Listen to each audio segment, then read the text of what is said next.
चुनाव चल रहे हैं, ऐसे में बीजेपी का घोषणा पत्र जारी हुआ है जिसमें उन्होंने लाखों में नौकरियां देने की बात की है, साथ में महिलाओं को 2100 रुपए का मुआवजा देने की भी बात की है। इसको क्या देखते हैं महाराष्ट्र में जो घोषणा पत्र जारी करा बीजेपी? ये घोषणा पत्र सिर्फ हवाई घोषणा पत्र है, क्योंकि मैं पूछना चाहता हूँ अब तक वहां पर सरकार बीजेपी गठबंधन की थी, तो अब तक क्यों नहीं दे पाए वहां पर नौकरियां?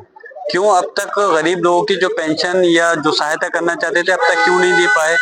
केंद्र सरकार के अंदर सरकार बने हुए इनकी 10 साल के अलावा 11वां साल चल रहा है। किसने रोका इनको? और बहुमत की सरकार रही 10 साल, क्यों नौकरियां नहीं दी? क्यों महंगाई नहीं घटाई? क्यों भ्रष्टाचार खत्म नहीं हुआ? क्यों लोगों की मदद गरीबों की क्यों नहीं की गई? क्यों उनकी पेंशन को नहीं बढ़ाया गया? ये सिर्फ जुमलेबाजी है, इससे ज्यादा और कुछ नहीं। सिर्फ मैं उसको उसी नियत से देखता हूँ जिस प्रकार 15 लाख रुपए देने के वादे किए गए थे, उसी तरह से ये इस टाइप की अनाप शनाप बातें कर रहे हैं और चुनाव खत्म होने के बाद ये भूल जाएंगे कि इन्होंने अपने घोषणा पत्र में कहा क्या था। उत्तर प्रदेश में 9 सीटों पर उपचुनाव हो रहा है, जिसमें कुंदरकी विधानसभा भी है, जिसमें आप पहले वहां के विधायक भी रहे। लेकिन देखा जा रहा है उत्तर प्रदेश में रैलियां योगी आदित्यनाथ कर रहे हैं, वो लगातार सपा पे हमला कर रहे हैं। अभी उन्होंने कहा है कि सपा के जो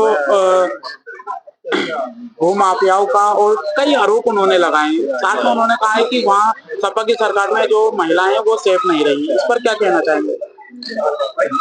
खुद वो देखें, पहले अखबार, आज के अखबार उठा करके देखें, न्यूज चैनल को देखें कि क्राइम समाजवादी की सरकार के मुकाबले अब कितना है। क्या जो जीरो टॉलरेंस की वो बात करते हैं कि हम क्राइम को जीरो टॉलरेंस पे लाकर खत्म करना चाहते हैं, खाली कहने से कुछ नहीं होता, ये सिर्फ हवाई बातें हैं। और आज भी जो गुंडे मवाली हैं वो अपनी मनमर्जी मुताबिक हरकतें कर रहे हैं। और जहां तक चुनाव का मसला है, चुनाव के अंदर सरकार पुलिस प्रशासन का दुरुपयोग कर करके चुनाव को अपनी तरफ खींचना चाहती है, जीतना चाहती है, जो कि सिर्फ हमारे ही पार्टी के खिलाफ नहीं बल्कि संविधान के भी खिलाफ है। हम चाहेंगे कि चुनाव आयोग को ये सख्ती करनी चाहिए पुलिस प्रशासन के साथ साथ उत्तर प्रदेश सरकार पर भी, कि उसको अपनी छवि बरकरार रखने के लिए ये चीज साफ करना चाहिए कि चुनाव संविधान के जरिए होगा, ना कि सरकार के डंडे की जरूरत पर। और अब मैं भी जैसे कुंदरकी विधानसभा में विधायक रहा, आज लोकसभा से सांसद हूँ, अब मैं चुनाव प्रचार में वहां पर कर भी रहा हूँ। तो 2 दिन मैंने वहां पर घूम के प्रचार किया, तो जिन लोगों के यहाँ गया मैंने सोशल मीडिया पर डाल दिया था, तो बाद में उनके यहाँ पर दबाव बनाया गया। अब मैं खुद चुनाव प्रचार कर रहा हूँ, विधानसभा क्षेत्र में कुंदरकी में जा रहा हूँ, तो मैं उस चीज को सोशल मीडिया पर वायरल नहीं कर रहा, ना मीडिया में दे रहा। उसकी वजह यह है क्योंकि जब वो चीज पता चलेगा मैं कहाँ कहाँ गया, तो फिर ये उन लोगों के हाथ दबाव देकर के उन लोगों को अपनी तरफ करने के प्रयास करेंगे, जो कि अभी तक चल रहा है।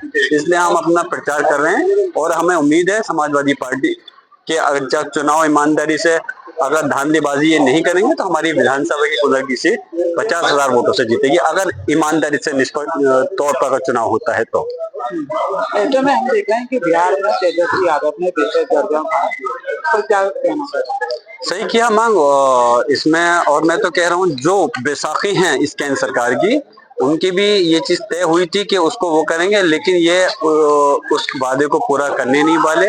और उन लोगों को भी ये चीज समझ आ जाएगी कि बीजेपी सिर्फ लोगों को और खास तौर से अपने सहयोगी दल को ठगना जानती है, इसके अलावा और कुछ नहीं है। और आने वाले समय में जब उनको इस चीज का एहसास होगा तो ये बैसाखियां भी बीजेपी की सरकार से हट जाएंगी और इंशाल्लाह इस देश के अंदर एक बहुत बड़ा परिवर्तन आएगा सरकार का।